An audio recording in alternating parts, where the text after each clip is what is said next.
এই বিড়ি খাওই না বেড়া, সে যেন ফেরেশতাকে দিবানিশি বলে দেয়, ভাই তুমি দেখছো তো আগুন ছাড়া আমার দিন কাটে না, রাত কাটে না, সকাল দুপুর সন্ধ্যা গভীর সারাক্ষণ আমার আগুন লাগে, অতএব আগুন ছাড়া আমি থাকতে পারতাম না, আমারে কবরে আগুনেই রাখো, আমারে হাসরে জাহান্নামের আগুনেই রাখো।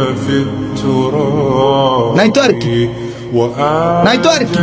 নাহলে 60 বছরের বুড়া মানুষ যখন আপনার বিড়ি খায়, আমার কাছে এটা আশ্চর্য লাগে। 60 বছর বয়স, অথচ এখনো বিড়ি খায়, এখনো মানুষের সামনে সিগারেট খায়, চা দোয়ানে গপ মারে, টেলিভিশন দেখে। আমার কাছে এটা পরিষ্কার মনে হয় মূলত ওনার হায়া লজ্জা বলতে কিছু নাই। আর 2 নাম্বার, মূলত উনি এটাই ফেরেশতা করে বুঝাই দিছে যে গায়ে লাগলে লাগুক, কিছু করার নাই। কিন্তু এটাই বাস্তব। প্রত্যেকটা সিগারেটের প্যাকেটে লেখা থাকে ধূমপান মৃত্যু ঘটায়। তাহলে যেটার মধ্যে লেখা আছে ধূমপান মৃত্যু ঘটায়, সেখানে আল্লাহ তো বলছে ওয়ালা তুলকু বিআইদিকুম ইলা তাহলুকা। আল্লাহ বলে তোমরা নিজেদেরকে ধ্বংসের দিকে ঠেলে দিও না, মৃত্যুর দিকে ঠেলে দিও না।